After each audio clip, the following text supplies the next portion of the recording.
Halo sahabat Peter Pan Junior, bertemu lagi dengan saya Peter Pan Junior yang pastinya masih tetap di channel Peter Pan Junior ya, terkhususnya di konten Tabo Podcast, yaitu tak biasa obrolan kita. Nah guys, hari ini guys ya, yang pasti kita kedatangan bintang tamu narasumber yang sangat luar biasa banget guys, yang mana dia ini punya segudang pengalaman ya, segudang prestasi, yang hal tersebut yang pastinya sudah dinikmati oleh publik banyak guys. Oke, langsung saja ya guys, kita perkenalkan bintang tamu kita, narasumber kita hari ini, yaitu dengan Yohanes Edi Pentus Tuwol, Ketua Umum Lembaga Investigasi Negara Dewan Pimpinan Pusat. Ya. Nama saya Berian Wijaya. Kebetulan saya ditunjuk sebagai Ketua DPD Lembaga Investigasi Negara Provinsi Lampung. Oke, jadi guys, saya perjelas ya, bahwasanya kita kedatangan bintang tamu yang luar biasa banget ya, yaitu dengan Ketua Umum LIN ya, Lembaga Investigasi Negara, dan juga Ketua DPD Provinsi Lampung, yaitu beliau adalah Bapak Yohanes Pentus Tuwol dan Bapak Berian Jaya. Yang pastinya kedua sosok ini adalah tokoh publik yang memang sangat luar biasa ya guys ya, dan kita sangat senang ya hari ini. Jadi langsung saja guys, tanpa basa-basi ya, kita langsung membahas perihal-perihal berkenan dengan seputaran LIN, Lembaga Investigasi Negara. Apa sih LIN itu dan apa sih kiprahnya di dunia publik guys? Nah, jadi kita langsung saja ya. Jadi pertama gini ya Bang, kita mulai dari Bang Ketum ya, jadi dengan Bang John ya. Kita langsung ke Bang John. Bang John, apa sih LIN itu, Lembaga Investasi Negara itu? Mungkin sahabat-sahabat ada juga mungkin yang belum tahu, ataupun mungkin masih sudah banyak juga yang sudah tahu gitu. Oke, baik. Terima kasih para sahabat semua dari Sabang sampai Merauke. Perlu saya memperjelaskan kembali terkait dengan Lembaga Investigasi Negara. Lembaga Investigasi Negara adalah lembaga yang mana sebagai sosial kontrol, sebagai sosial kontrol dan selalu bersinergi dengan pemerintah, pemerintah pusat, pemerintah provinsi, pemerintah kota dengan pemerintah daerah. Dan sistem lembaga investigasi negara yaitu sistemnya bottom up. Ya, bukan top down. Bukan top down. Ya, jadi kita punya sistem yang kami pakai dari Dewan Pimpinan Pusat, yaitu sistem bottom up. Kita dari bawah ke atas. Dari bawah ke atas. Ya, sehingga kita bisa mengetahui bagaimana permasalahan yang terjadi di masyarakat. Gitu. Bukan saja kita di ruang lingkup provinsi, tapi kita bisa mengetahui perkembangan permasalahan yang saat ini terjadi di masyarakat. Contoh di saat ini kita mengalami pandemi COVID-19. Seperti itu. Banyak sekali laporan-laporan yang kami terima. Gitu. Misal apa itu? Contohnya terkait dengan biaya antigen. Biaya antigen itu kan masing-masing puskesmas atau klinik atau apa itu, kalau di tingkat kabupaten aja itu kan harganya itu berbeda-beda, bervariasi. Kok bisa seperti itu ya? Ya, ini makanya ini kan kami Lembaga Investigasi Negara berharap juga kepada bukan saja di wilayah Bandar Lampung ya, atau di Lampung, tapi kalau bisa itu di seluruh wilayah Nusantara. Gitu. Dan harapan juga di momen 17 Agustus kemarin, hari kemerdekaan kita, Bapak Jokowi juga harus memberi instruksi kepada seluruh pimpinan kepala daerah di masing-masing, sehingga harga antigen itu, swab itu, kalau bisa satu harga aja, karena di masing-masing puskesmas itu di klinik rumah sakit itu ada yang 250, ada yang 300, ada yang ini, karena sangat disayangkan gitu, karena masyarakat ini kita sangat tahu ya, anak-anak kita ini kan ada yang kuliah di kota, kos gitu, mereka mau pulang kan gitu, biayanya itu kan sangat fantastis, biaya swab kan gitu, mereka orang tuanya mereka minjam gitu kan, tapi kalau ada dukungan dari pemerintah untuk harganya itu dijadikan satu, saya rasa bahwa masyarakat setuju gitu. Perlu LIN itu hadir. untuk menjawab bagaimana persoalan yang saat ini terjadi di masyarakat. Seperti itu secara garis besar ya. Gitu. Nah, terus ini ada yang menarik ya, ada yang menarik perhatian saya ya ini ya Bang Ketum. Itu yang menarik salah satunya poinnya yaitu kenapa bisa terjadi perbedaan harga gitu. Apakah ada memang permainan gitu di dalamnya yang dilakukan oleh oknum-oknum terkait gitu ya, atau maupun semacamnya gitu. Kira-kira menurut pandangan Bang Ketum ya, sebagai istilahnya memang lembaga yang menginvestigasi gitu, kira-kira sudah didapati belum indikasi apa sih penyebabnya gitu, kenapa bisa berbeda-beda harganya? Iya, oke baik. Saat ini kami masih telusuri dulu. Kami telusuri dulu biaya yang diterapkan oleh masing-masing rumah sakit, klinik, puskesmas kan gitu. Apakah ini kebijakan dari pemerintah daerah atau kebijakan dari pusat kan gitu, atau dari kebijakan dari tim gugus kan gitu, kami tidak tahu. Tapi saat ini kami akan telusuri gitu. Sehingga harapan kami juga aparat penegak hukum ketika laporan dari kami teman-teman dari lembaga investigasi negara, tolong secepatnya di fast respon dan ditindaklanjuti sehingga masyarakat tidak bingung gitu. Betul. Karena kami lembaga investigasi negara siap memberikan laporan valid A1 dan siap bertanggung jawab. Siap bertanggung jawab kepada pihak penegak hukum. Seperti itu.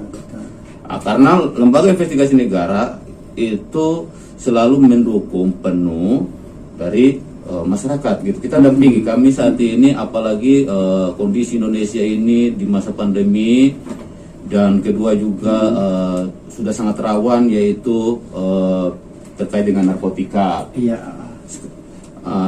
Ketiga, sekarang ini tingkat radikalismenya itu paham radikal sudah sangat luar biasa gitu. Maka harapan kami, saya selaku ketua umum sampaikan buat rekan-rekan di wilayah masing-masing untuk memberikan sosialisasi, sosialisasi di masyarakat gitu, terkait dengan narkotika, terkait dengan radikalisme, terkait dengan yang bagaimana bantuan-bantuan dari pusat sampai ke daerah, dan terkait juga yang tadi saya sudah sampaikan biaya antigen dan lain-lain seperti itu. Karena masyarakat ini sangat bingung karena Pak, ketika mereka perjalanan ke satu daerah ke daerah lain itu ada sudah swab, tapi harus ada vaksin lagi gitu. Itu dan itu sangat memberatkan ya. Iya, sangat memberatkan dari segi materi gitu. Ya. Karena dari segi ini kan mereka bilang wah sudah ini, tapi dari pihak yang lain juga harus tunjukkan juga kartu vaksin seperti itu. Jadi bingungkan mereka gitu. Ya harapan saya juga tim gugus bersama pemerintah memberikan sosialisasi terus kepada masyarakat. Kami tetap akan siap bersinergi dengan pemerintah, dengan TNI Polri, siap. Satu kalau belum pajak kami siap. Gitu, seperti itu. Jadi dalam arti bahwasanya LIN ini sekarang dalam menyikapi hal tersebut sedang melakukan proses investigasi, penelusuran ya, penelusuran. Ya, betul. Nah ini terus ada satu lagi, ini yang tidak kalah menarik dengan biaya antigen itu ya, yaitu bantuan ataupun anggaran.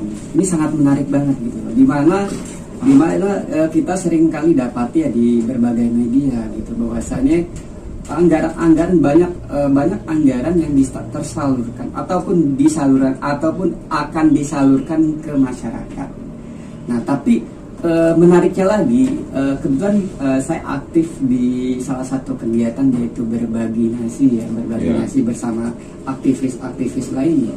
Itu kita dalam kurun waktu yang lumayan ya selama PPKM ini, dan di antara masyarakat yang kita bagikan donasi dari sekian banyak, bahkan istilahnya dari ratusan bahkan ribuan, kami tanyakan itu tidak pernah menerimakan bantuan gitu dari pihak pemerintah dari semasa diberlakukannya PPKM dari 2020 awal sampai ke 2021 saat ini. Dari sekian banyak yang kita tanyakan, yang menerima donasi itu mengaku belum pernah mendapatkan bantuan.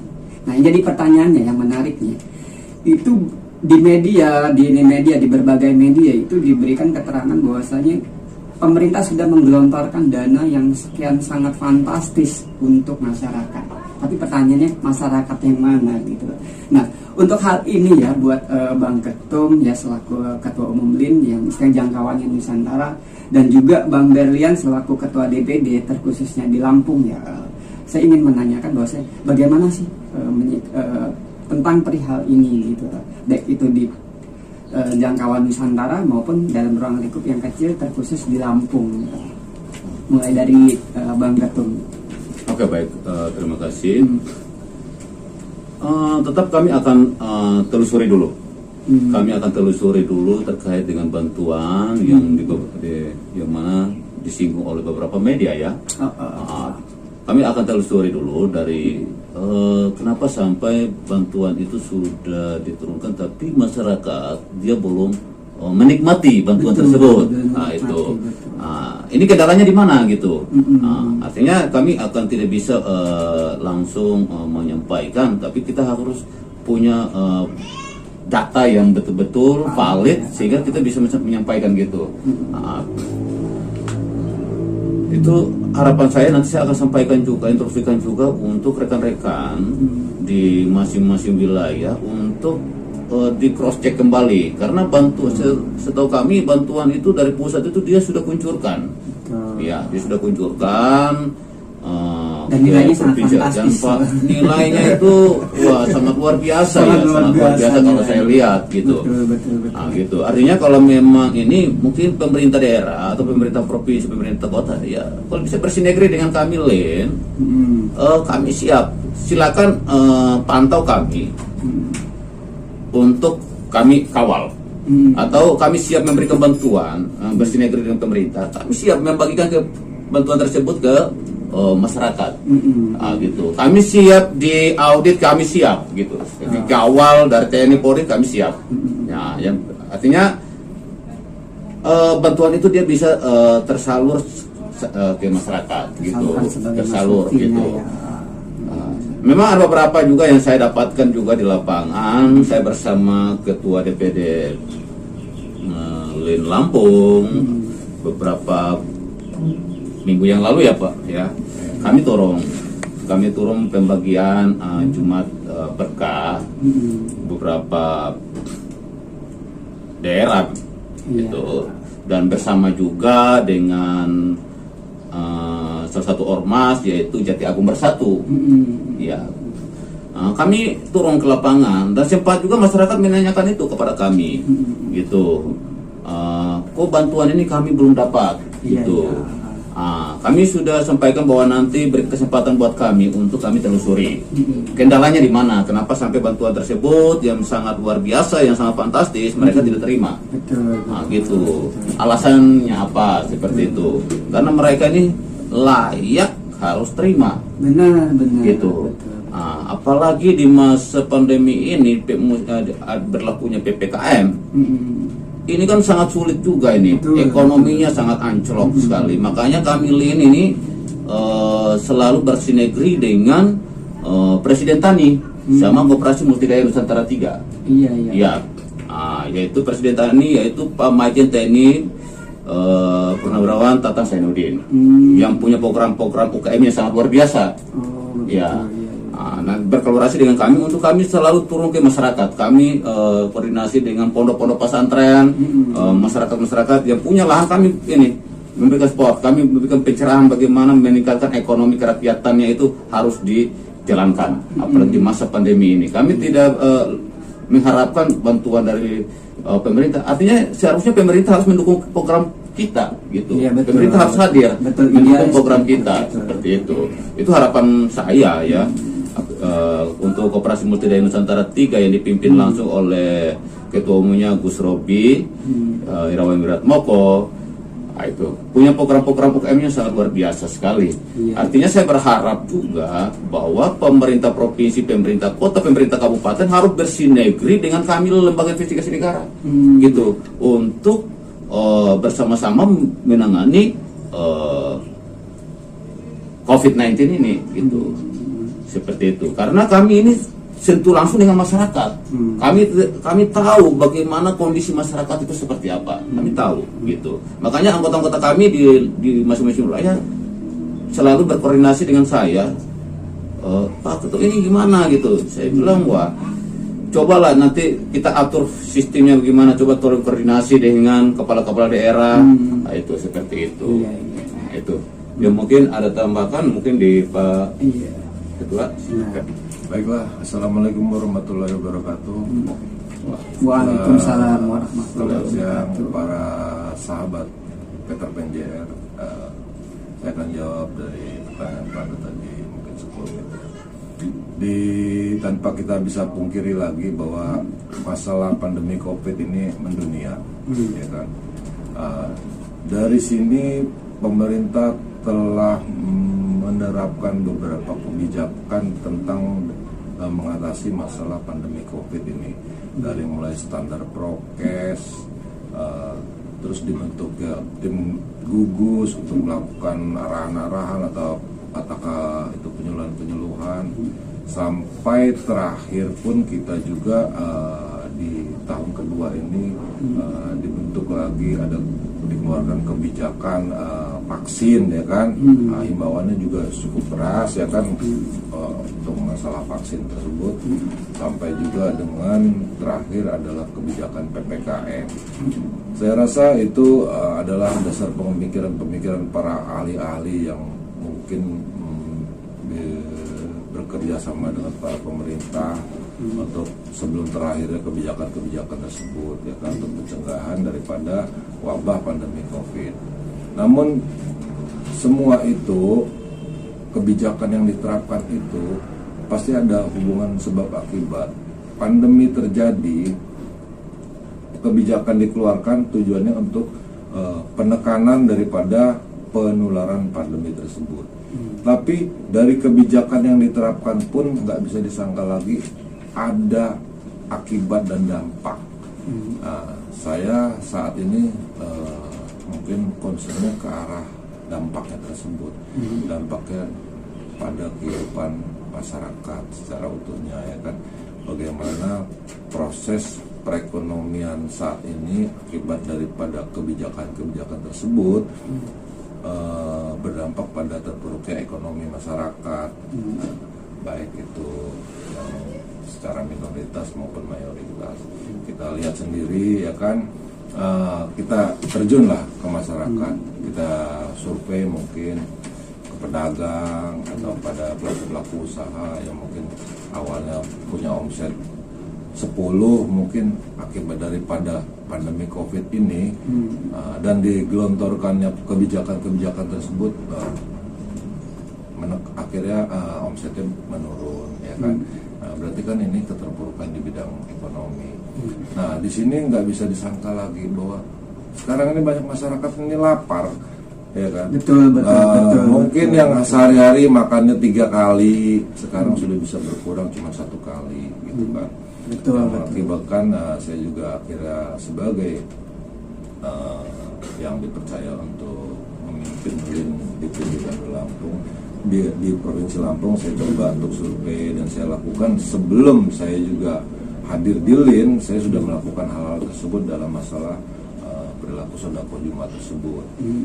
Saya punya tim juga itu di Masjid An-Nur, ya kan, untuk program-program sodako Jumat itu di setiap hari Jumat itu di wilayah Sukabumi, ya, Kelurahan Sukabumi. Namun seiring sejalan permintaan itu semakin bertambah kan. Setelah kita lihat ternyata yang butuh itu bukan sekedar hanya masjid. Saya terjun ke masyarakat, ke pasar, ke dunia masyarakat. Memang begitu, sangat menyedihkan sekali gitu, sangat menyedihkan. Ya kita cukup terharu lah gitu kan. Nggak kayaknya sih gimana ya, kita ngelihat posisi sekarang itu, ya kan. Meskipun baru hal kecil yang bisa saya lakukan, saya kepengennya besar gitu melakukan, tapi kemampuan saya juga akan terbatas gitu, kemampuan lembaganya juga terbatas.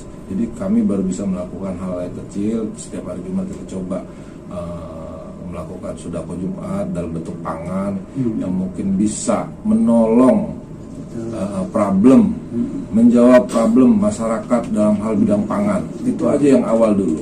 Kalau seandainya saya punya kesempatan, ada kesempatan, bila perlu saya tiap hari pengen sodako. Amin. Saya pengen tiap hari untuk sodako itu kepada orang-orang yang di bawah. Ya kan? Kenapa? Karena saya menyaksikan langsung. Masalahnya itu saya menyaksikan langsung. Awal dari masjid, kegiatan masjid, saya coba terus ke panti-panti asuhan, ke pondok pesantren Hafiz Quran, ya kan, dimana di situ banyak santri-santri atau anak-anak yatim yang memang nggak punya orang tua, yang jauh dari orang tua, sementara mungkin donasi kurang di panti tersebut. Dan saya juga terjun ke dalam dunia masyarakat. Nah, faktanya memang seperti itu. Jadi harapan saya ada pihak-pihak, baik itu pemerintah maupun donasi dari kawan-kawan juga yang ikut punya toleransi lah, terketuk hatinya untuk ikut melakukan apa yang saya lakukan. Kenapa? Kalau kita berproses dalam hal ini kita berprosesnya formil, mengajukan ini mengajukan itu, mungkin nggak akan bisa berjalan. Jadi improvisasi aja. Kalau kita lihat sodako, ya sudah jalanin, gitu kan. Nah, jalanin gitu. Jadi saya pun nggak ada instruksi dari siapapun, saya lakukan dengan improvement saya sendiri. Saya lakukan, saya galang awalnya dari keluarga. Yuk kita lakukan sodakonya begini caranya. Ayo begini caranya. Ya sudah kita lakukan sampai saya hadir dan tergabung dalam lembaga investigasi negara juga. Saya lakukan hal yang sama karena ini sudah menjadi kegiatan rutin saya di 6 bulan terakhir ini, dengan dasar bahwasannya kita bisa berupaya untuk menjawab apa yang menjadi problem di masyarakat gitu. Nah, harapan saya apalagi pemerintah ya yang jelas-jelas mungkin punya anggaran atau punya apa, tolong kalau bisa survei lebih dalam lagi mengenai bantuan-bantuan tersebut supaya bantuan-bantuan tersebut benar-benar tepat sasaran sampai ke tangan masyarakat. Kalau tadi Mas Pandu tadi bilang kenapa kok nggak sampai, ya mungkin ada yang salah dalam hal sistemnya gitu kan, dalam pengalokasian gitu kan. Itulah yang perlu kita telusuri. Nah, hadir LIN juga, lembaga investigasi negara ini adalah salah satunya sebagai social control. Kami juga akan mencoba menelusuri hal tersebut supaya maksimal masyarakat ini terpenuhi problem-problemnya, ya kan. Saya rasa itu Mas Pandu. Jadi dalam kata lain, LIN ini sekarang dalam proses investigasi ya, penelusuran data gitu agar mendapatkan data yang valid ya, bukan hoax gitu, bukan hoax. Jadi sebagaimana kita ketahui, praduga ya sah-sah saja, tapi memfitnah sangat tidak elok. Iya. Jadi makanya memang apa yang dilakukan LIN adalah sangat tepat ya, artinya melakukan penelusuran, investigasi untuk mendapatkan data-data yang valid. Nah, jadi ada hal yang menarik juga ini dari LIN yang membuat saya tuh kepingin istilahnya berkomunikasi dengan LIN, sehingga akhirnya alhamdulillah Allah memberikan kesempatan hari ini kita bisa bertatap muka, berdiskusi.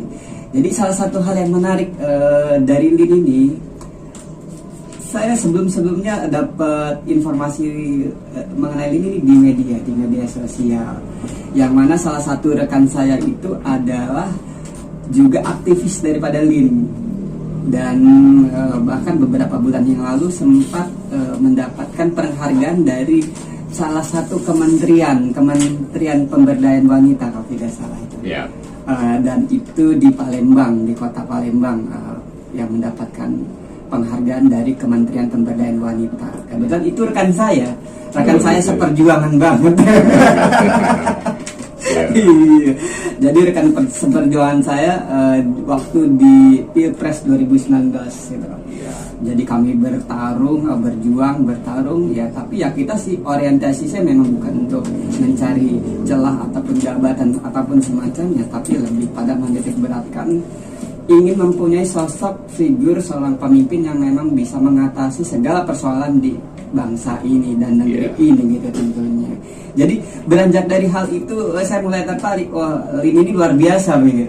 luar biasa, bisa istilahnya mendapatkan penghargaan dari Kementerian Pemberdayaan Wanita, yang mana masalah wanita ini sangat memang sangat krusial ya. Iya, Dan benar. tokoh wanita itu tokoh sentral yang baik atau tidaknya seorang anak itu peran wanita itu sangat berperan penting gitu. Maka saya termasuk salah seorang yang kagum ya dengan Lin.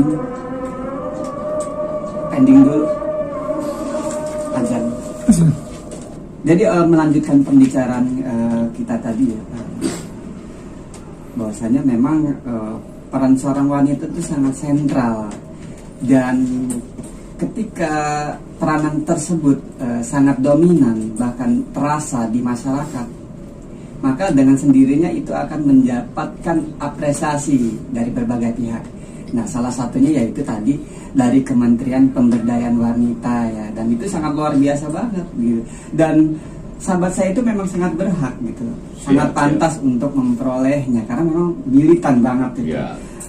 Sahabat saya yang di Palembang, kalau tidak salah ketua DPC. Sekarang beliau saya nobatkan sebagai ketua DPC Kota Palembang. DPC Kota Palembang, iya, bagian investigasi negara.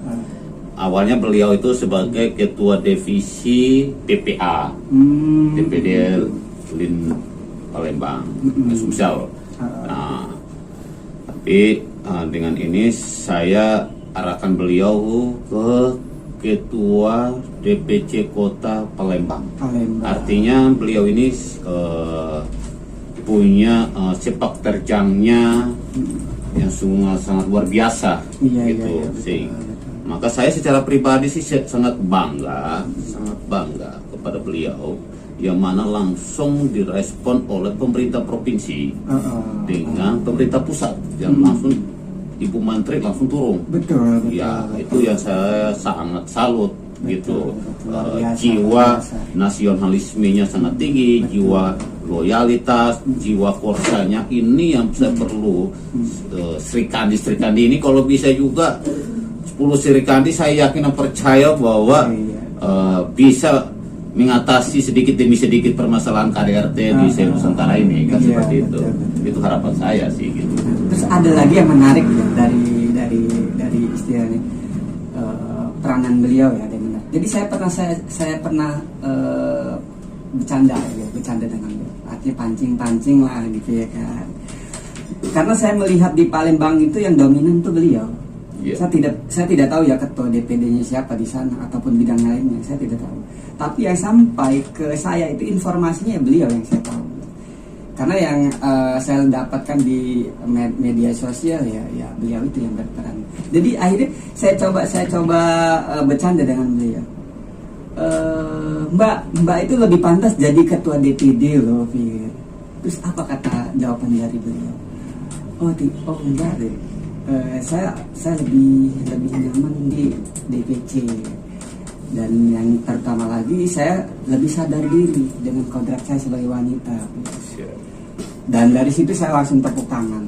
Luar biasa. Ini adalah sosok-sosok yang memang sangat didambakan dalam bangsa dan negara ini ya, di mana jabatan itu tidak membuat silau.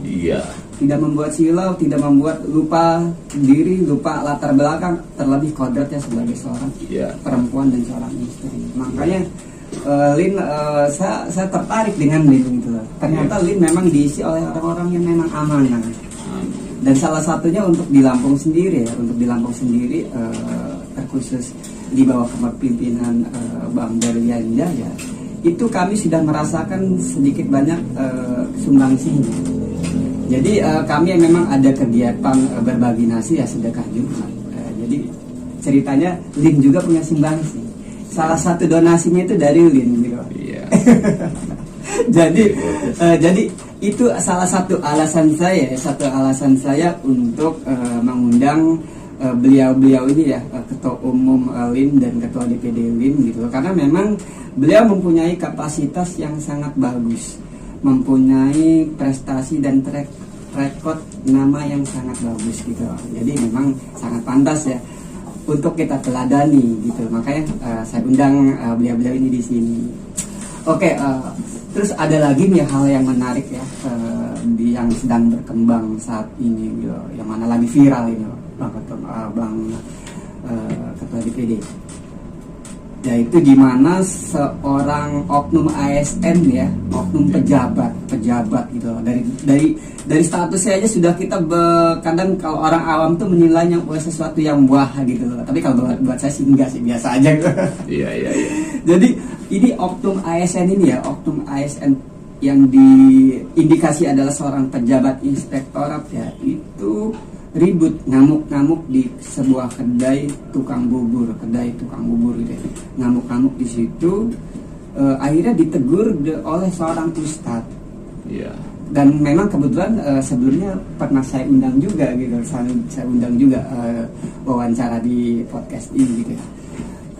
Jadi itu kan hal yang sangat-sangat bagi kita semua ya, bagi masyarakat itu sangat suatu hal yang memprihatinkan, di mana figur seorang pejabat idealnya memberikan contoh yang baik gitu pada masyarakat. Tapi ya seperti yang kita ketahui di publik yang terjadi seperti itu. Memang banyak persepsi yang berbeda menyikapinya gitu. Nah, bagi Uplin sendiri bagaimana menyikapi hal tersebut? Siapa nih? Boleh Bang Ketum ataupun Bang Berlian. Ya, jadi menurut saya sih secara saya belum mempelajari secara detail ya kan, cuman saya pernah baca juga beritanya. Jadi muatannya sih menurut saya hanya misunderstanding, kesalahpahaman, kesalahpahaman. Karena berawal ceritanya mesin bubur agak lama karena pesenannya banyak gitu, orang ada antriannya banyak, dia nggak sabar. Mungkin secara psikolog juga keadaan si ASN tersebut mungkin lagi problem atau lagi apa gitu, sehingga akibatnya mungkin dia nggak sabar dan mengucapkan dalam kata-kata yang bagaimana gitu kan. Memang hal-hal tersebut kita harus lebih mendalam lagi ke diri kita lah, masalah emosional ini kan.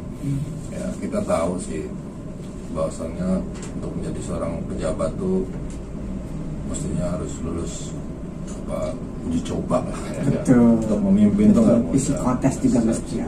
Iya, fit and proper testnya lah gitu kan, secara kejiwaan juga, karena memang bagaimana dia menjadi seorang pemimpin, dia harus bisa mengendalikan dan memanage emosinya yang pertama, selanjutnya juga kepada kebawahannya juga dia bisa manage ya kan gitu.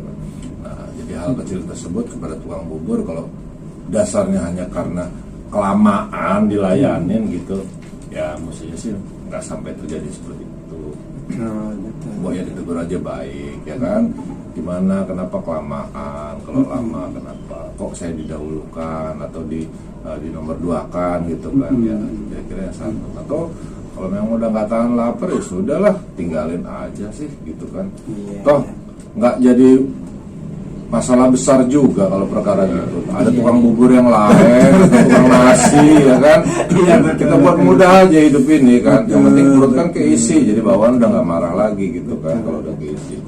Nah, kalau seandainya dalam hal itu egonya yang jalan, arogansinya keluar, jabatan ASN yang merasa bahwa adalah aku, ya itu yang keluar gitu kan. Tapi kalau dia nyadarin tukang bubur itu sama seperti saya, manusia biasa juga, yang nggak lama lagi juga kita sama-sama di dalam kubur kan. Kita nggak sadar kalau sebenarnya kehidupan ini kan udah kekalahan. Benang apa tuh istilahnya, benang tuh lagi dirajut untuk jadi kain putih ya kan, entah tahun keberapa ukurannya. Gitu kan kira. Kalau kita orang tuh punya pemikiran seperti itu, mungkin beda perilakunya gitu. Tapi kalau orang berpikir, oh gua ini pejabat, inspektorat, jabatan gue udah seperti ini, akunya yang keluar, ya nggak selesai apapun bentuknya, arogansi yang keluar. Harapan saya ya nanti kita sama-sama nyadarin lah di mana kekeliruannya masing-masing pihak, nggak mesti menyalahkan ya kan. Kalau bisa nggak ke proses hukum, ngapain ke proses hukum? Orang perkara cuma kecil kok kayak gitu. Nah ini maaf Bang Berlian ya, saya potong. Ini kan memang sudah meningkat ke proses hukum. Bahkan sudah ada pelaporan dari pihak Ustadz Royannya sendiri ya. Iya. Artinya ini sudah menanjak meningkat ke ranah hukum yang mana sedang dalam proses. Iya. Nah, untuk Lin sendiri, sekiranya ada tidak berpikir ataupun melakukan upaya-upaya untuk sebagai minimal penengah ataupun untuk menyikapi lebih kepada praktek gitu loh, dia pada praktek untuk hal tersebut gitu loh. Bagaimana kira-kira untuk ini sendiri? Baiklah. Jadi ya satu pertama adanya permintaan. Ya kan? Meskipun tanpa permintaan pun saya cukup prihatin dalam situasi seperti itu. Kalau hal ini nggak bisa ditangani. Pada saat proses ini ke arah hukum, ada sebuah lembaga kepolisian yang sebenarnya juga bisa. Mereka itu ada bagian mediasi sebelum perilaku hukum ini terus berjalan, gitu kan? Gitu. Nah, harapan saya pihak kepolisian juga bijak dalam sikapi ini, ambil langkah baiknya seperti apa. Kalau hal-hal kecil aja harus larinya ke proses hukum, yang ngejelimet menurut saya ya kan, perlu makan waktu, perlu makan ini. Simpel aja. Kalau pertamanya kita bisa tempuh dengan cara islah, diislahkan aja. Iya kan?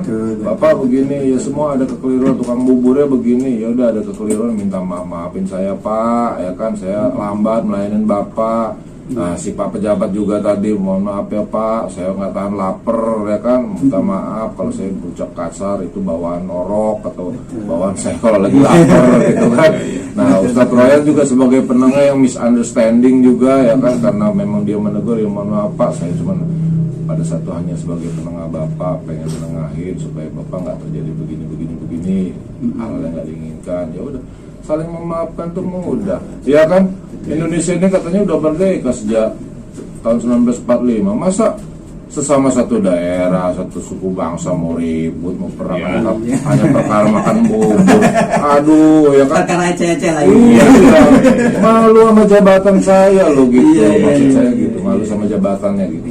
Jadi, itu aja, tolong positif aja lah menurut saya. Jadi idealnya mengambil langkah-langkah kekeluargaan. Iya, menurut saya sih ambil aja langkah kekeluargaan dulu. Tapi kalau perempuan memang egonya yang mau berjalan, ya sudah, ya kan, tinggal pihak aparat tunjukin lah mana yang salah, mana yang benar.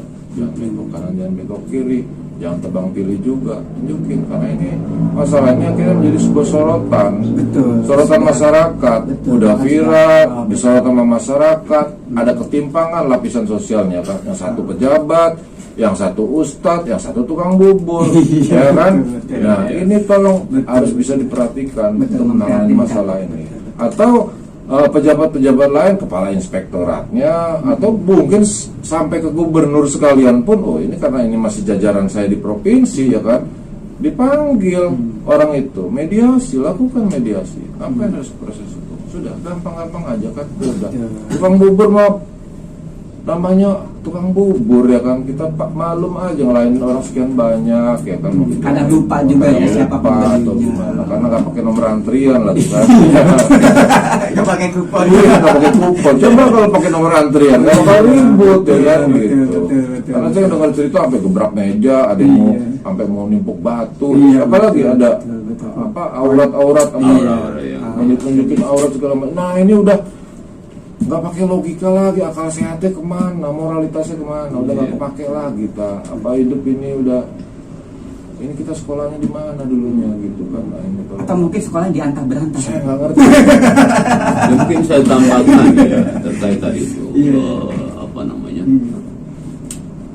seorang oknum Pak Anas ya, yang tadi sudah disinggung sangat jelas oleh Ketua DPD Lin Lampung ya, Pak Berlian Wijaya.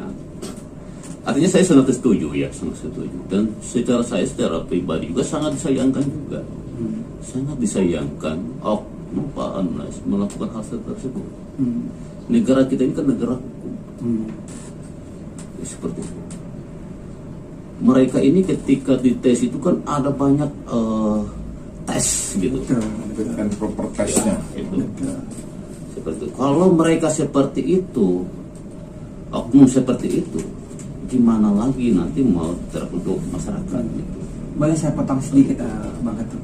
Mungkin gak lewat proper test kali itu. Ya, itu sangat bingung juga. Sistem klik ya. Lewat bawah meja mungkin. Ya, artinya gini ya. Karena sekarang ini kan reformasi, undang-undang IT itu kan sudah berlaku. Iya. Gitu. Artinya dengan undang-undang IT ini tidak semena-mena oknum tersebut melakukan hal seperti itu. Karena ketika dilakukan itu kan sangat viral itu. Iya betul. Ya, Iya. itu di medsos. Undang-undang IT kan udah berlaku. Iya. Gitu. Dan Kecuali judulnya undang-undang IT tidak berlaku. Itu. Dan viralnya judulnya nggak enak. Ya. Pejabat versus tukang bubur. Gitu. Artinya sangat disayangkan. Gitu. Jadi kalau memang Tension. Iya betul. sudah diarah ke pihak penegak hukum, saya rasa bahwa silakan aja pihak penegak hukum proses sesuai dengan perundang-undangan yang berlaku di Republik ini. Iya. Gitu. Artinya hukum itu harus ditegakkan. Gitu. Ya, kalau memang bisa dimediasi, ya dimediasi. Kalau memang ranahnya ke hukum, silakan sesuai dengan ranah hukum gitu. Iya. Nah, itu. Artinya sebagai efek jerah juga untuk oknum-oknum yang lain. Betul. Jangan ada oknum-oknum yang lain lagi. Betul. Contoh salah satunya dulu sempat di tahun 2000, nggak lama juga ya, di tahun ini nggak salah itu. Salah satu oknum kepala dinas perikanan. Kepala dinas perikanan. Iya, itu di wilayah Maluku di Kabupaten Kepulauan Tanimbar. Itu sempat juga mengatakan kata dungu loh. Kata dungu. Iya, Mengucapkan kata kepada dungu. kata dungu doang Kata gitu dungu, ya. kepada salah satu pejabat publik wakil ketua DPRD Kabupaten Kepulauan Tanimbar. Artinya beliau itu sebagai aparat pemerintah itu kan tidak boleh menyampaikan hal seperti itu. Gitu.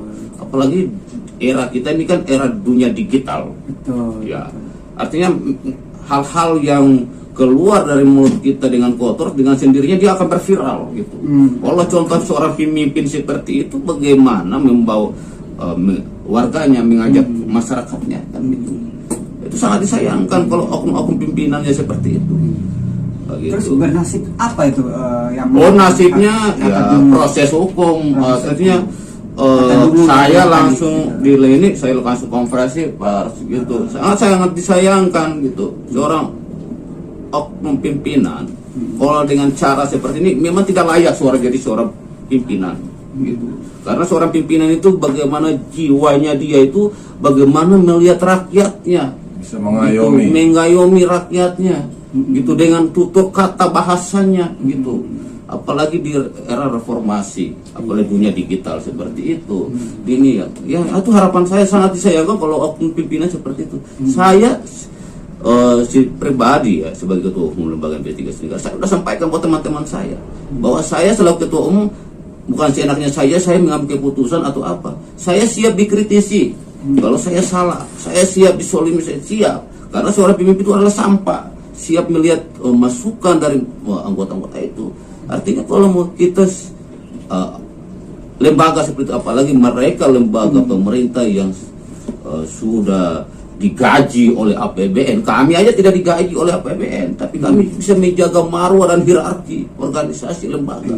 Mereka seharusnya harus menjaga gitu marwah institusinya gitu.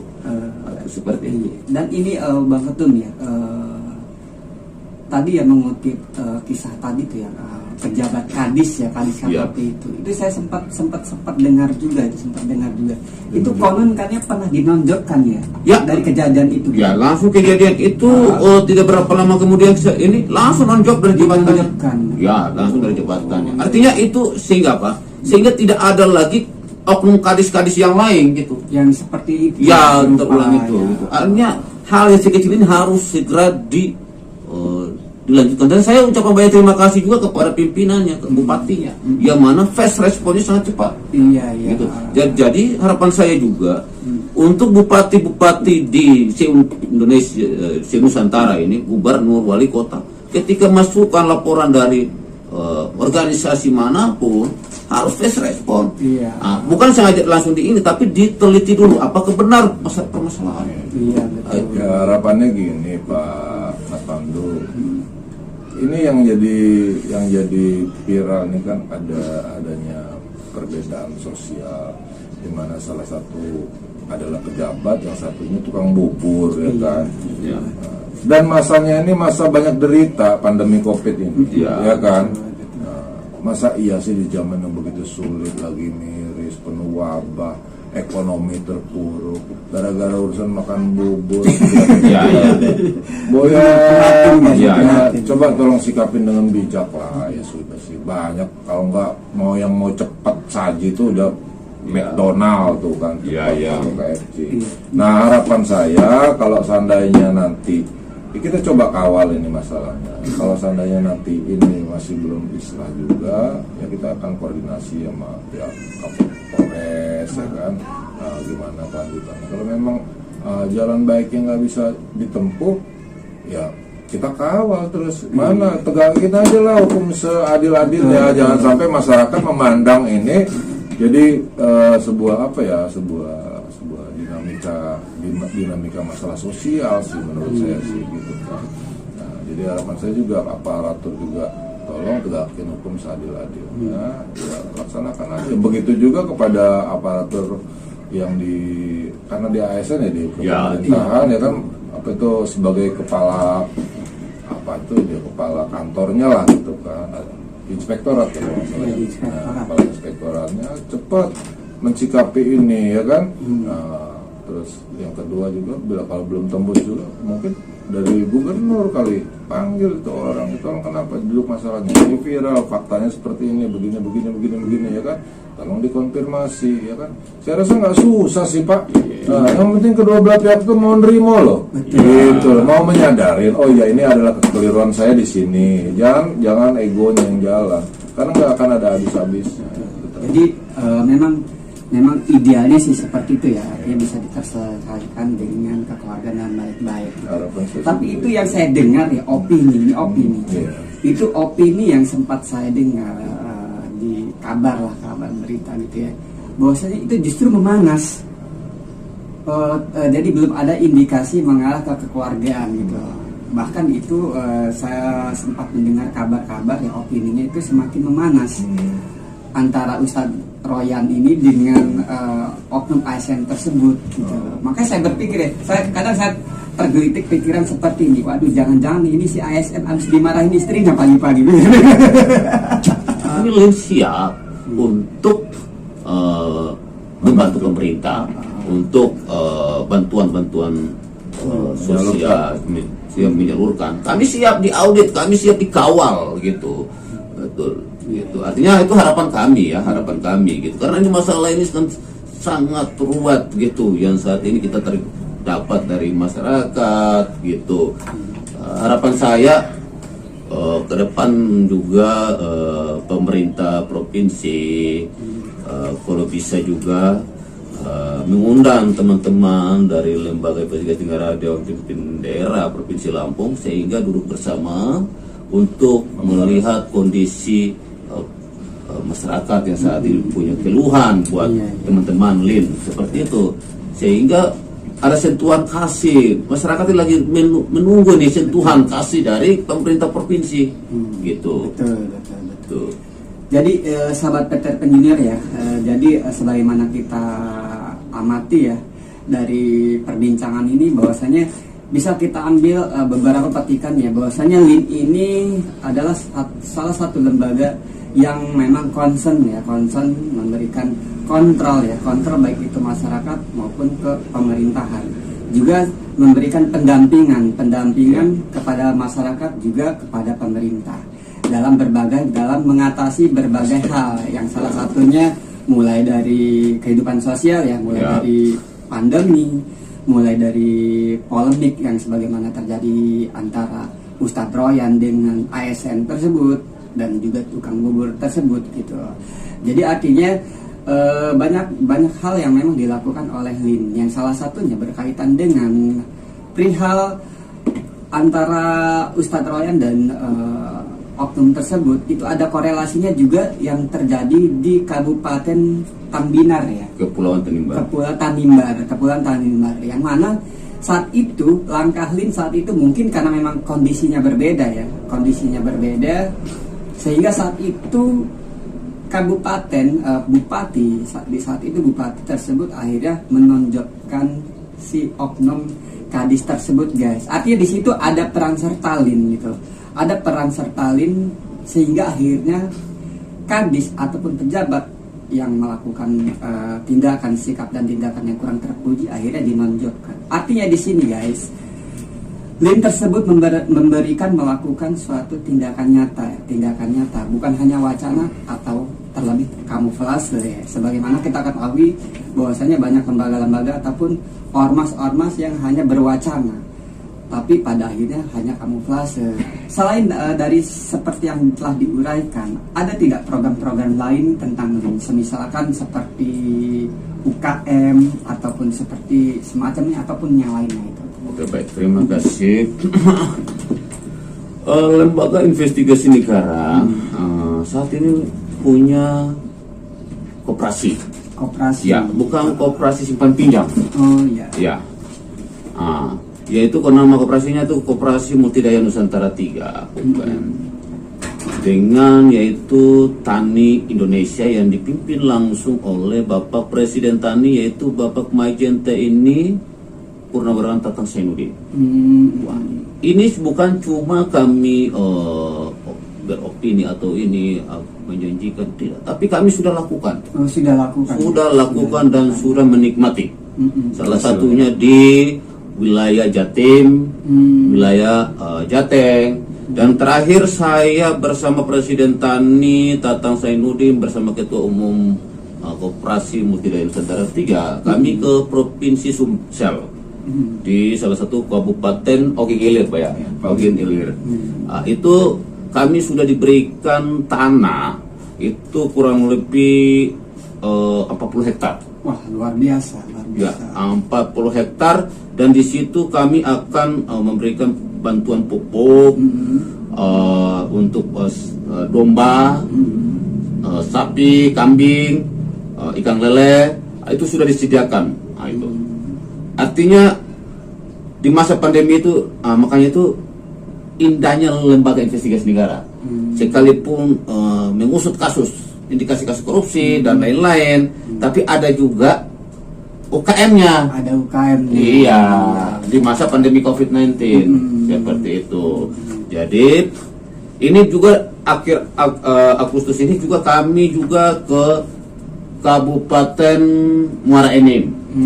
Penanaman 10.000 anak pisang. Luar biasa. Wah, jadi kemarin kami di Pali juga itu sudah kami telusuri, kami langsung terima laporan dari warga, dan kami sudah bersama Presiden Tani bersama Ketua Umum Multidaya Nusantara 3 langsung turun ke TKP, yang mana lahan 15 hektar yang bantuan dari pemerintah pusat itu tidak berhasil, gagal panen. Karena saat tanahnya itu asam, katanya asam, jadi tidak bisa, gagal. Makanya kami koordinasi dengan Tani Indonesia bersama MT itu rubah. Kita akan jadikan mungkin konsepnya dibuat hotel domba. Hotel domba. Ya, dialihkan ke hotel domba. Seperti itu. Ya, insya Allah kami juga butuh dukungan juga, bukan kuat dan hebatnya kami Lin, MT, Tani Indonesia, tidak. Tapi kami juga butuh dukungan dari semua komponen. Dan amal ini TNI, Polri, pemerintah, sehingga di masa pandemi ini kita bisa juga membantu sebagai saluran berkat buat rakyat. Ya, lagi saat ini lagi membutuhkan, karena saat ini rakyat lagi membutuhkan kehadiran Lin. Saya juga minta juga teman-teman Lin dari Sabang sampai Merauke untuk turun langsung ke masyarakat, memberikan sosialisasi, memberikan semangat, karena di masa pandemi ini ekonominya saat ini lagi anjlok. Iya. Atau mungkin ada bisa menambahkan Bang Belian? Iya, terima kasih Mas Pandu.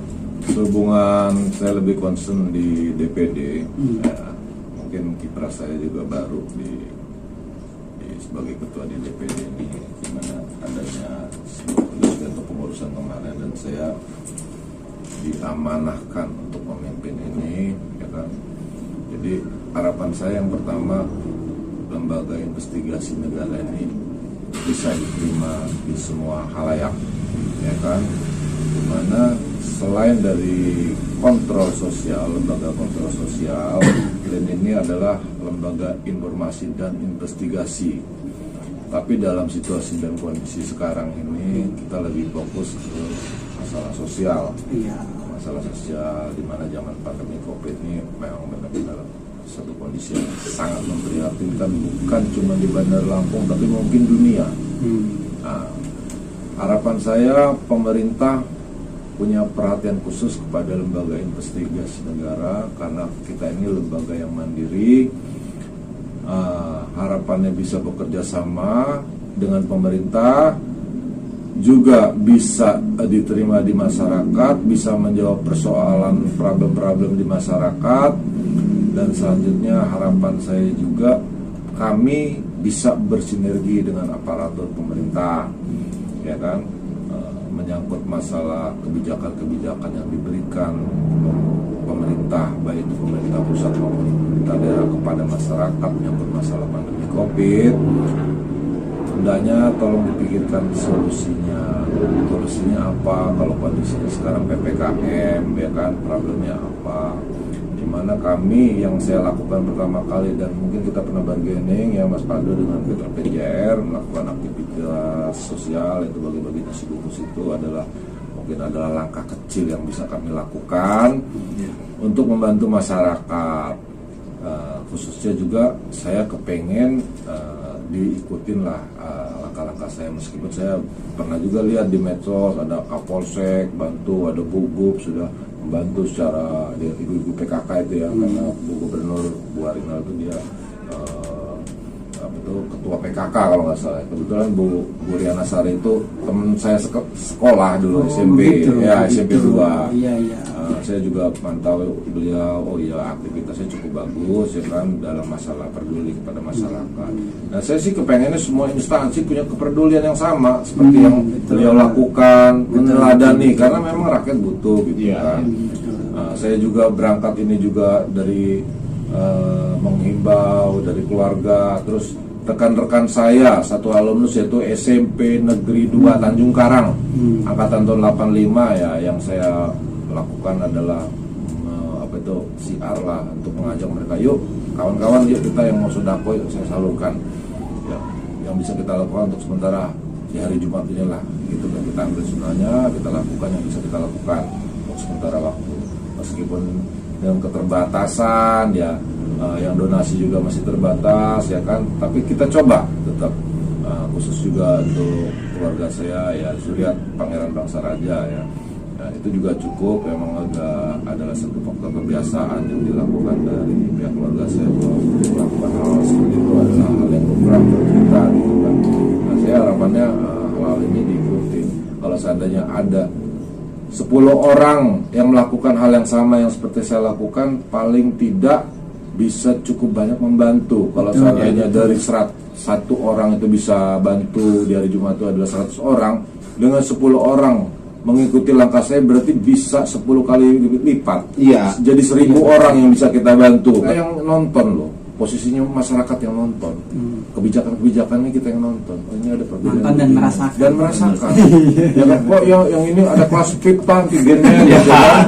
Apa ada yang kelas menengah, apa kelas bantam gitu kan, harganya beda-beda gitu kan. Udah kayak petinju aja gitu. Dan ini bukan kompetisi. Kita sama ratakan kalau ini standar dari pemerintah ya untuk antigen. Siapapun pelakunya untuk melaksanakan antigen disamaratakan kebijakan pemerintah, perumpamaan harganya 100.000 semua gitu kan. Jangan terlalu mencolok gitu kan jomplangnya.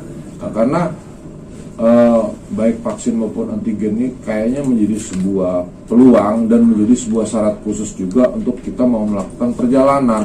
Mau naik kapal mesti antigen, mau naik pesawat antigen. Dan ya bagi kan? masyarakat menakutkan Iya. dan memberatkan. Tapi naik beca enggak loh. Enggak.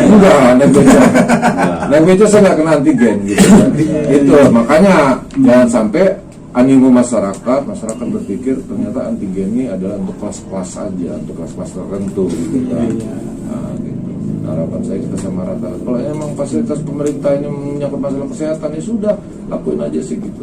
Iya, Ya kan? artinya yang tadi Pak Ketua tadi sampaikan bahwa saya tanya tadi untuk Kemekiri ini, artinya masyarakat ini lagi bingung gitu. betul. Artinya lagi bingung terkait dengan penertiban di swalayan-swalayan gitu. Nah, gitu. Artinya kenapa pasar sentral itu tidak ditertibkan Iya. gitu.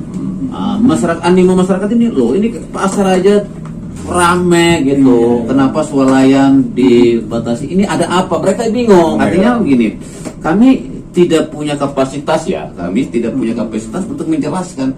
Artinya Ya semuanya. pemerintah harus memberikan penjelasan detail gitu kepada rakyat gitu, karena rakyat ini bingung, wah ini pasar pada rame semua kan. Sedangkan di apa namanya swalayan-swalayan itu tutup. Dan satu juga, artinya ini kita sudah kehilangan iman gitu. Iya. Masjid, gereja itu Digembok gitu. digembok gitu. Ada yang digembok. Artinya Kan lihat sendiri itu. ini sebenarnya kita ini punya imannya corona, COVID, atau imannya apa gitu. Saya juga bingung juga itu. Terlepas apapun agama. Ya, terlepas dari apapun agamanya gitu. Karena rakyat sebagian percaya besar, saya yakin loh, mereka sangat mendukung apa yang saya sampaikan gitu. Karena mereka sangat rindu untuk ke tempat musola, tempat gereja, Ibadah. Nah, itu tempat ibadah gitu. Mereka lihat bahwa loh, kenapa itu di pasar itu banyak berdepet-depetan untuk belanja? Oh, tempat ibadah yang kami memuliakan Tuhan, Masuknya itu suci. tempat-tempat Masih ibadah bersih, itu ya. suci. Oh, kenapa digembok gitu? Kalau memang ini aturan, ya coba di pemerintah memberikan ruang, artinya ya mungkin jaga jarak atau gimana, ya itu bisa saja dilakukan gitu. Artinya itu, artinya kalau memang ini tidak juga ini, maka saya rasa bahwa sila pertama ini sudah hilang, ketuhanan yang Maha Esa, Iya. itu sudah hilang. Betul. Dan kedua, sila kelima, keadilan sosial bagi seluruh rakyat Indonesia, itu sudah tidak ada lagi. Apalagi ya harapan saya bahwa di 17 Agustus yang kita baru selesai rayakan, artinya saya mengajak juga masyarakat, marilah kita bergandengan tangan untuk bersama-sama untuk mengatasi pandemi COVID-19. Kita tidak bisa saja mengharap pemerintah, tapi mari kita sama-sama mengikuti arahan instruksi pemerintah. Tapi saran saya juga, pemerintah harus memberikan solusi yang terbaik juga buat rakyat. Gitu, salah satunya ada rakyat juga minta juga kepada saya juga, Pak, tolong sampaikan buat pemerintah pusat, kalau bisa tempat-tempat ibadah itu kalau bisa dibuka buat kami untuk beribadah. Itu sangat penting gitu. Dan kedua juga, yaitu Pak, tolong lagi sampaikan, ini anak-anak kami ini gitu, sekolah gitu. Aduh, ini bukan anak-anak kami ini bukan tambah pintar gitu. Memang Ibunya malah sekolah ya. iya, bukan tambah pintar tapi tambah itu, karena mereka ini Main game game. gitu. Jadi saya rasa kalau memang ini, kalau nggak tahu-tahu udah naik kelas gitu, tahu-tahunya udah naik kelas, ya bingung juga. Saya juga ngerasakan itu. Jadi Ya. saya ngerasakan masalah pendidikan juga ya, setelah 2 tahun ini pandemi Covid kan daring ya. Ya, mungkin di sisi lain poin plusnya ya anak kita diperkenalkan lah dengan teknologi yang lebih canggih, itu mungkin komputerisasi atau apa gitu kan. Tapi dampak negatifnya terlampau banyak. Ya. Yang namanya belajar tanpa bimbingan, tanpa guru, ya kayaknya bakalan setan yang memasuki. Ya. Kenapa? Adanya sekolah karena ketidakmampuan dari orang tua untuk mengontrol lebih maksimal. Ya. Kita percayakan, kita sekolahkanlah di sekolah formal, ya kan? Tapi sekarang 2 tahun ini anak-anak nggak bisa sekolah. Maknya sambil masak, kita sambil kerja, kontrol daring, kontrol segala macam. Akhirnya serba-serbi kacau menurut saya. Tapi saya kemarin ya Pak, Kacau, saya turun. iya. Saya turun, saya langsung tanya langsung. Itu anak-anak pada datang semua sama saya, orang tuanya, Pak, kami susah, kami ingin sekolah. Aduh, itu ikut aturan. Iya ikut, tapi kasihan Pak, kami ini tidak ada uang untuk beli data. Iya, kuotanya. Kuotanya, baru jaringan kami itu nggak maksimal gitu. Jadi mungkin ini harapan juga, temuan-temuan ini masukan dari masyarakat ini, mungkin harapan saya pada kesempatan yang berbahagia saya membahas Mas Pandu, mungkin pemerintah bisa merespon gitu kebijakan untuk dunia pendidikan, bisa mengatasi dunia pendidikan ini. Artinya mungkin saya yakin ya, mungkin Bandar Lampung mungkin ada punya salah satu kebijakan ya untuk sebagai percontohan buat provinsi-provinsi lain gitu. Itu harapan saya ya, seperti itu.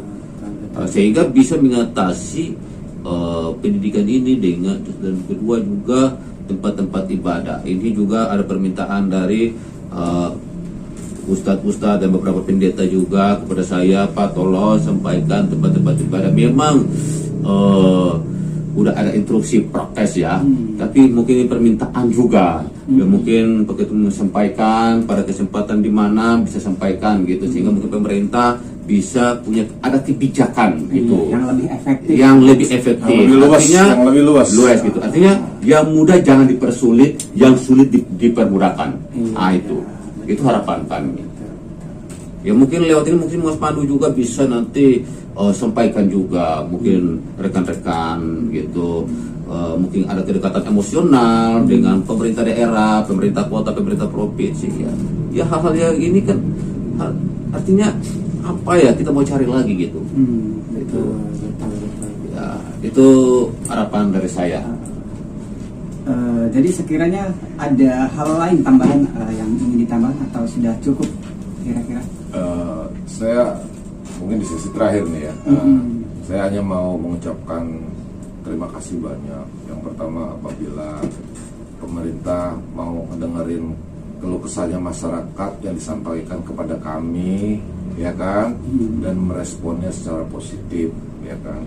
Terus yang kedua, saya sangat berterima kasih kepada beberapa elemen, khususnya Masjid An-Nur Sukabumi, terus Zuriat Pangeran Bangsa Raja, terus kepada kawan-kawan Spanda 85 yang telah mendukung kegiatan saya untuk berkontribusi, memberi kontribusi kepada masyarakat dalam hal mendukung kegiatan sodako pangan Jumat Berkah, juga kepada beberapa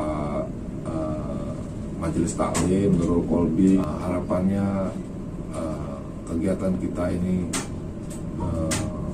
tolong dibimbing lah kami juga, dan disupport, awasin kami juga, ingatkan kami juga, ya kan, kalau seandainya ada barangkali kami yang kepleset atau seperti apa. Sebagai manusia kita nggak ada yang sempurna, dan saya menyadari itu.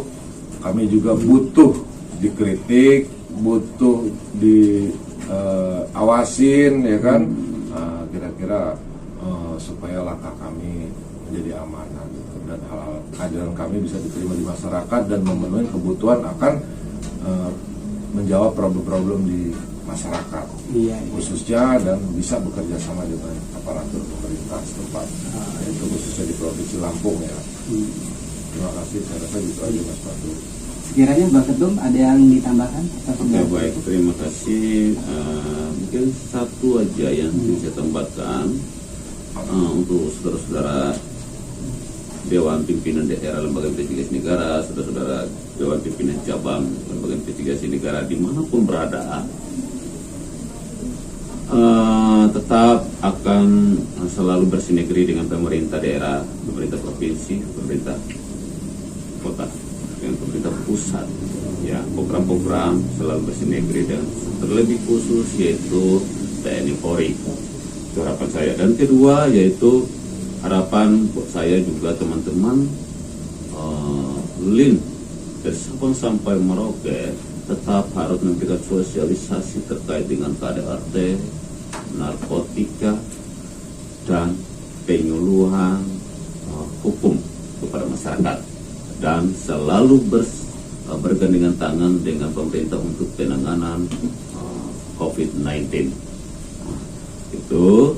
Dan terakhir dari saya ucapkan banyak terima kasih buat Peter Pan Junior yang sudah memfasilitasi kami saat ini. Kami dari Lembaga Investigasi Negara berdoa semoga Peter Pan Junior semakin sukses dan selalu jaya selalu ke depan.